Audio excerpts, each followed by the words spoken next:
आज हम हमारे 12वीं की इंग्लिश की किताब का छठा सबक 6th लेसन 1.6 का जो सेकंड पार्ट है, सेकंड पार्ट जो है तो उस सेकंड पार्ट को हम जो है एक्सप्लेन कर रहे हैं। इससे पहले जो है इसका एक्सप्लेनेशन शुरू हो चुका है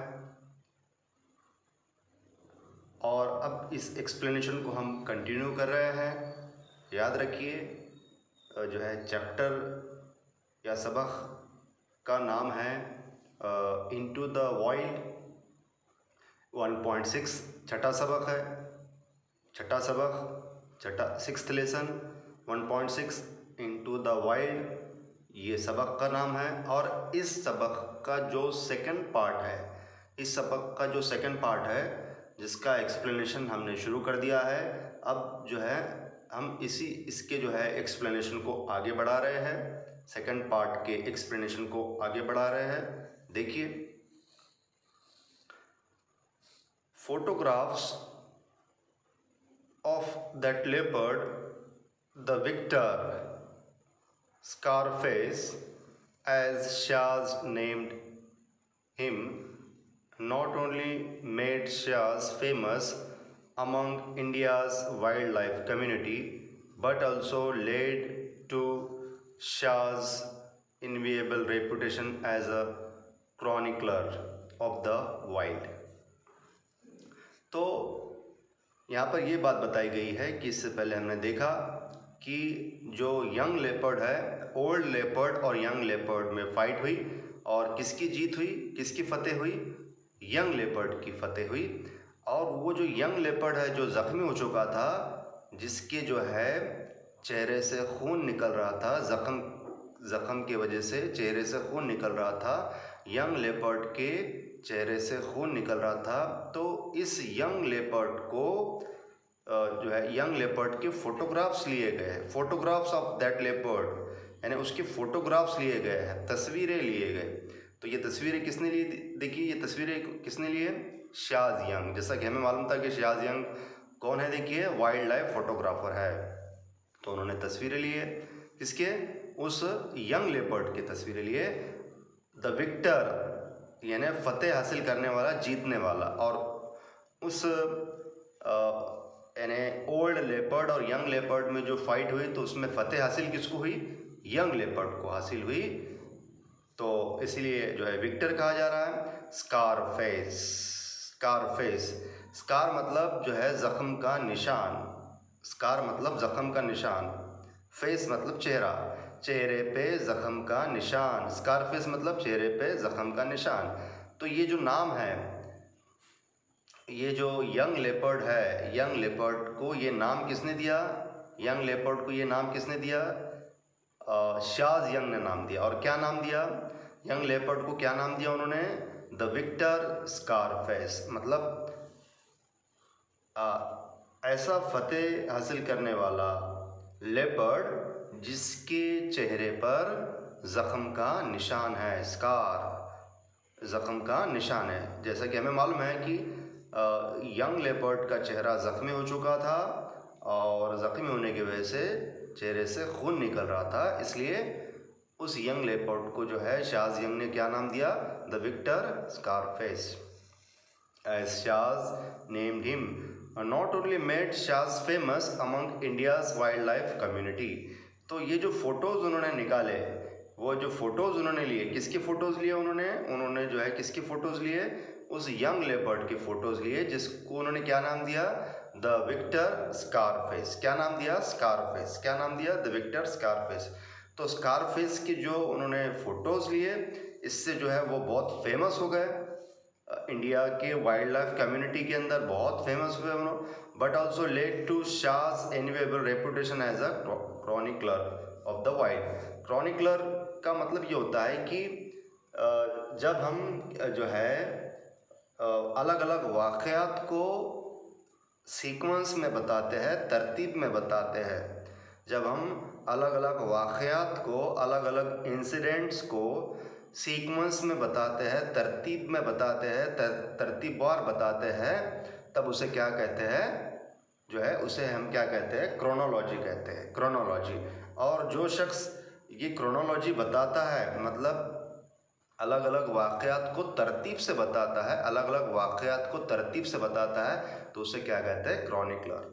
तो जो है शाज़ यंग जो है, शाज़ यंग ने क्या किया कि ये जो स्कारफेस है, स्कारफेस और जितने भी जंगली जानवर है, स्कारफेस और जितने भी जंगली जानवर है, इनके अलग अलग वाक़यात को तरतीब से उन्होंने बयान किया, बताया, इसलिए वो फेमस हो गए। क्या बोल के फेमस हो गए वो? As a chronicler of the wild, यानी जंगली जानवरों की ज़िंदगी के बारे में वो कैसा बताते थे, तरतीबवार बताते थे। कौन बताते थे? Shaaz young.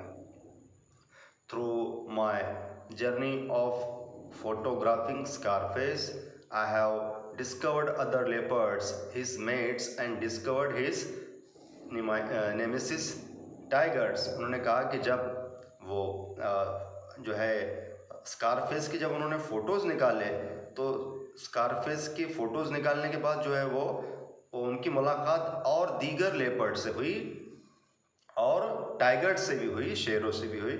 I also discovered the current protagonist of my work, साया। और उनकी मुलाकात किससे हुई? जो है साया से भी हुई।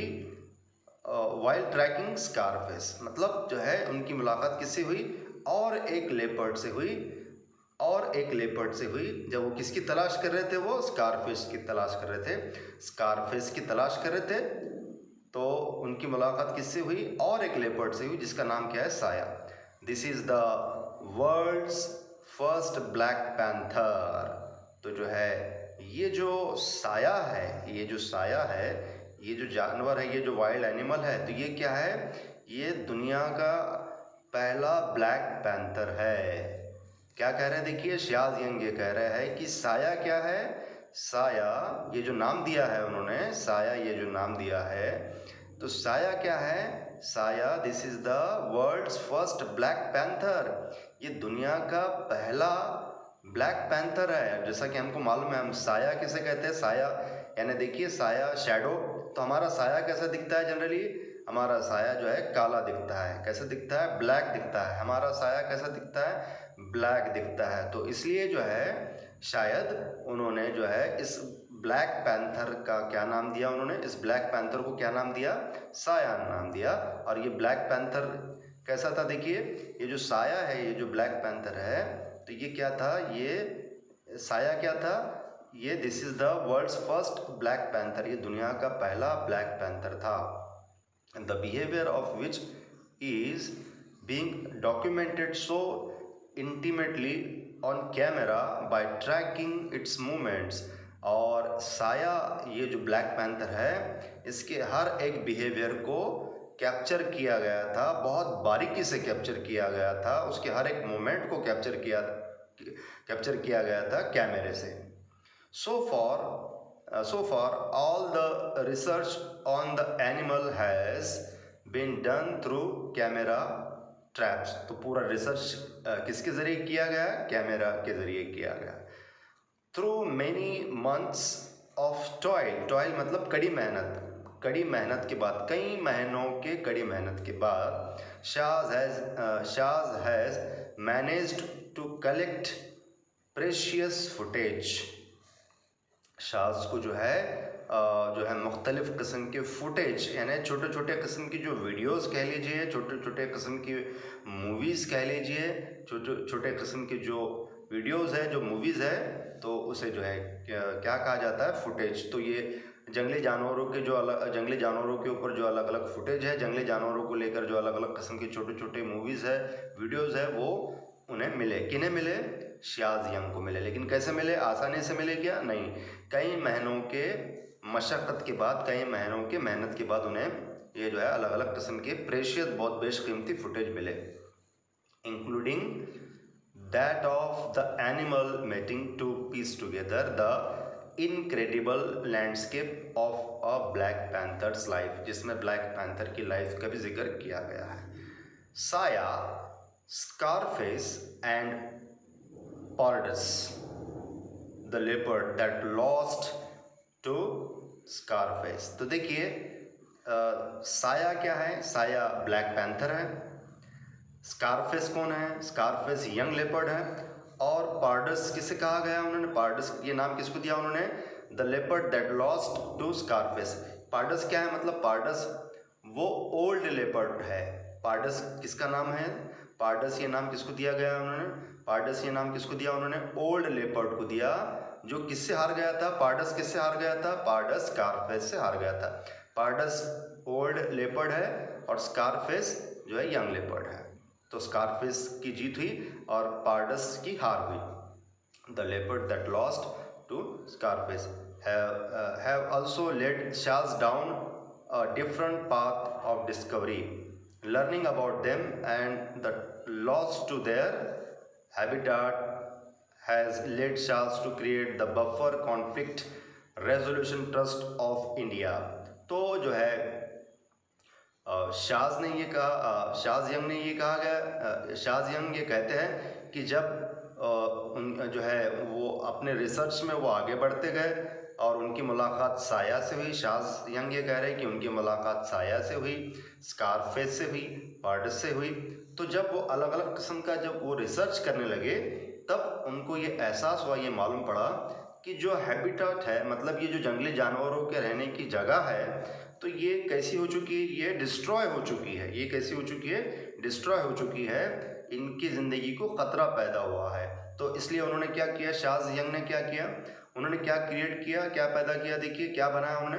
The buffer conflict resolution trust of India, जिसका शॉर्ट फॉर्म यहाँ पर बताया गया। देखिए BCRTI। It's an agency that educates villagers who live on the fringe of the forest on the importance of conservation। तो इस एजेंसी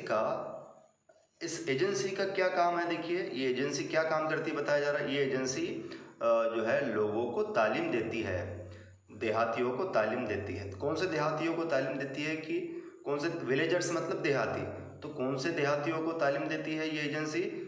ऐसे देहाती जो कहाँ रहते हैं? जंगलों के कॉर्नर्स पर रहते हैं, जंगलों के किनारों पर रहते हैं। फ्रिंज मतलब कॉर्नर्स या किनारे, जो जंगलात के किनारों पर रहते हैं, जंगलात के बाउंड्रीज पर रहते हैं, उनको वो तालीम देती है। उन जो है जो देहाती जंगलात के बाउंड्रीज पर रहते हैं, जंगलात के कॉर्नर्स पर रहते हैं, उन्हें तालीम देने का काम कौन सी एजेंसी करती है? BCRTI।